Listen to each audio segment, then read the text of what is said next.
तंत्र या यंत्र के बारे में सुनते हैं तो उसके दिमाग में हमेशा काला जादू, वशीकरण, ये नींबू मिर्ची यही सब आता है। जी। तो क्या श्री विद्या भी यही है या कोई ये तंत्र का अलग रूप है? नहीं, तंत्र क्या है, पहले जैसे मैंने पहले भी समझाया था, तंत्र एक सिस्टम है। किसी भी सिस्टम से हम पूजा में जा रहे हैं, एक विधि के द्वारा। तो तंत्र में विधियाँ होती हैं, मार्ग होते हैं, आप किस मार्ग से पूजा में जा रहे हैं।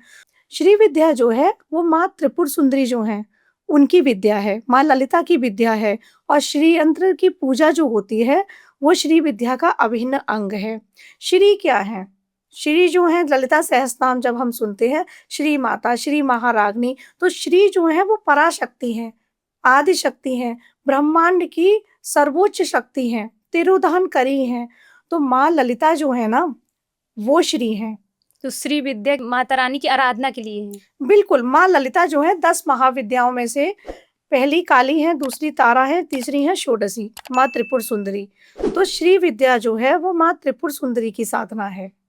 तो इसका काला जादू वगैरह से कोई लेना देना नहीं है? नहीं, नहीं, ये काला जादू नहीं, ये बहुत सात्विक तरीके से की जाती है पूजा। और ये 10 महाविद्याओं में पहली महाविद्या है या पहली साधना है जो हम गृहस्थ कर सकते हैं। और शंकराचार्य जी के जो 4 मठ हैं, उनमें भी श्री विद्या पूरी तरीके से श्री विद्या को उपासक हैं वो लोग, और श्री विद्या को माना जाता है। श्री विद्या की पूजा की जाती है शंकराचार्य मठ में भी।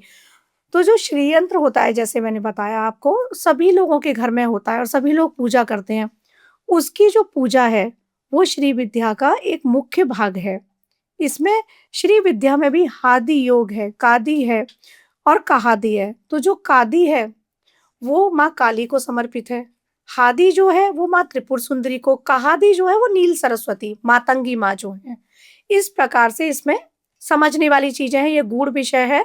लेकिन यहाँ पर अगर सभी के लिए समझाऊं, तो श्री विद्या इकलौती ऐसी साधना है, इकलौती ऐसी पूजा है जो हम गृहस्थ कर सकते हैं।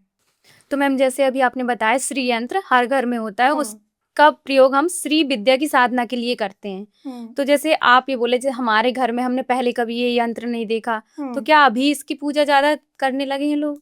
नहीं, ऐसा नहीं है। श्री यंत्र पहले भी प्रचलन में थे। और श्री यंत्र जो होता है, उसमें कई सारे देवी देवता निवास करते हैं। अब महा त्रिपुर सुंदरी जो देवता है, वो उसके बिंदु स्वरूप में है। श्री यंत्र में ट्राइंगल होते हैं, 5 नीचे की तरफ और 4 ऊपर की तरफ, 4 ट्राइंगल ऊपर की तरफ। तो जो 4 ऊपर की तरफ है, वो शिव के प्रतीक हैं। और जो नीचे की तरफ 5 हैं, वो माता आदिशक्ति का प्रतीक है। और जो बिंदु है उसमें, वो माँ त्रिपुर सुंदरी है। इसी प्रकार से इसमें और सारे 9 चक्र होते हैं, 9 चक्रों का ये आवरण है। तो उसमें त्रिलोक्य मोहन होता है चक्र, सर्व रोग हर होता है। तो अगर मैं देखूं, तो ऐसी कोई कामना नहीं जो श्री यंत्र की पूजा से आप पूरी नहीं कर सकते। सर्व साधक चक्र होता है, सर्व सम्मोहन है ना। इस प्रकार से उसमें 9 आवरण मैं बता रही हूँ ना, 9 चक्र हैं।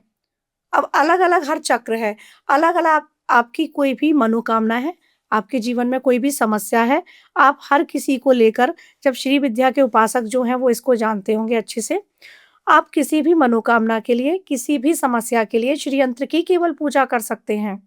और माँ त्रिपुर सुंदरी जो हैं, वो भोग से मोक्ष तक ले जाती हैं। जब आप माँ की साधना में जाएंगे ना, तो ज्यादातर क्या होता है, कोई देवी आपको मोक्ष प्रदान करती हैं या देवता, या कोई भोग प्रदान करते हैं। माँ त्रिपुर सुंदरी आपको भोग भी देंगी।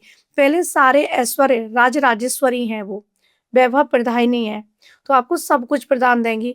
और जो अंतिम अल्टीमेट लक्ष्य हर किसी का होता है, इस आत्मा का लक्ष्य मोक्ष अच्छा। प्राप्ति है, तो माँ मोक्ष तक ले जाती हैं आपको। श्री यंत्र जो है, इसमें 4 भूपुर बोले गए हैं, जो द्वार होते हैं।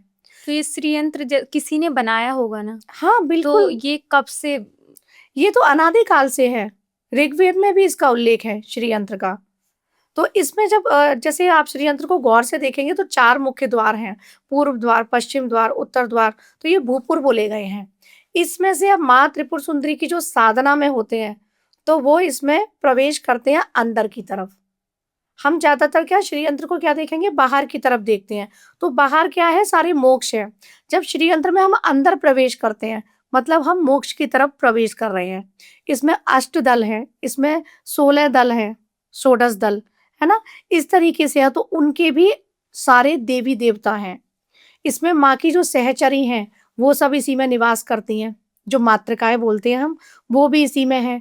जो हमारे मूलाधार से सहस्त्रार तक चक्र हैं, उनकी हर चक्र की एक देवी होती है, जैसे डाकिनी, शाकिनी, हाकिनी, काकनी, वो सब श्री यंत्र में है। श्री यंत्र इकलौता ऐसा है, जैसे मैंने बताया ना, सभी मनोकामना की पूर्ति करेगा अगर आपने श्री यंत्र की पूजा की। तो हम जैसे श्री यंत्र की पूजा और श्री यंत्र के द्वारा जो श्री विद्या साधना करते जी। हैं, तो ये किस प्रकार होती है? हाँ, मैं बताती हूँ। अगर आपको पूजा करनी है, आप कुमकुम अर्पित करेंगे उस पर और कमल पुष्प लेकर आइएगा। अब 16 कमल पुष्प नहीं आ सकते हैं, तो आप एक ही कमल पुष्प की 16 पेटल्स जो होते हैं वो निकाल लें। इसी प्रकार से रोज़ भी कर सकते हैं, अगर कमल नहीं मिल रहा है, लोटस नहीं मिल रहा, आप रोज़ का फ्लावर ले आएँ और उससे करें। आपने कुमकुम अर्पित करेंगे, आप पुष्प अर्पित करेंगे, आप नैवेद्य देंगे, कुछ भी मिष्ठान, है ना? माँ को जैसे खीर प्रिय है, आप वो बना सकते हैं। नैवेद्य देंगे, आप गंध देंगे, कोई भी सुगंधित गंध, धूप बत्ती, उससे गंध देंगे और दीप, क्योंकि दीप में साक्षात देव हैं। इस प्रकार से आप पंच तत्व की पूजा, हमारे शरीर के जो पंच तत्व है ना, इसी प्रकार से श्री यंत्र जो विद्यमान है, जो माँ त्रिपुर सुंदरी हैं, वो पंच तत्वों में है। ब्रह्मांड की जननी है ना, तो वो 5 चीज़ों से हम उनकी पूजा करेंगे। अब माँ की पूजा आपने ये करी, अब किस श्लोक से करें या किस मंत्र से करें? तो ललिता सहस्त्र नाम से श्री यंत्र की पूजा की जाती है श्री विद्या में, या फिर श्री सूक्तम से। अब ललिता सहस्त्रनाम जो है, उससे पूजा करने में आपको 30 मिनट्स अराउंड लगेंगे, उसके श्लोक पढ़ने में और पूजा करने में। अब किसी की संस्कृत अच्छी नहीं है, वो हिंदी में भी पढ़ सकता है, हिंदी में पढ़ के कर सकता है। तो ये पूजा रोज़ करनी चाहिए? डेली करनी चाहिए वैसे तो, लेकिन अगर डेली नहीं कर पा रहे हैं तो किसी भी फ्राइडे को करें, पूर्णमासी को करें। पूर्णमासी को अवश्य करें, क्योंकि शुक्रवार और पूर्णिमा 2 दिन माँ के लिए समर्पित हैं। पूर्णिमा जो है वो तिथि है 15वीं, और पूर्णिमा और जब कहते हैं ना, एक संधि काल होता है हर तिथि का, तो माँ जो है वो संधि है, षोडशी तिथि है माँ। 16वीं तिथि जो है वो है माँ। तो पूर्णिमा तिथि पे चंद्रमा भी 16 कलाओं में होता है, माँ में भी 16 कलाएँ हैं। तो आप पूर्णिमा पे करते हैं, तो माँ की जो ऊर्जा है वो आपकी ऊर्जा के साथ कनेक्ट होती है। आप फ्राइडे को करें, जिस प्रकार से मैं बता रही हूँ, उसको ललिता सहस्त्रार्चन कहते हैं। तो आप अर्चन करें श्री यंत्र का। अब ललिता सहस्त्र नाम से आप नहीं कर पा रहे हैं, तब आप श्री सूक्तम से करेंगे। ये सिर्फ 16 ऋचाएँ हैं, आपका 10 मिनट के अंदर हो जाएगा, मैक्स टू मैक्स। अब संस्कृत अच्छी नहीं है, फिर बताती हूँ, तो हिंदी में पढ़ो, लेकिन आप पूजन करो विधिवत। एवरी फ्राइडे आप गन्ने की रस से अभिषेक कर सकते हैं। अगर आपने एवरी फ्राइडे गन्ने की रस से माँ त्रिपुर सुंदरी का, श्री यंत्रम का आपने अभिषेक किया, आपके पास अपार लक्ष्मी आती है।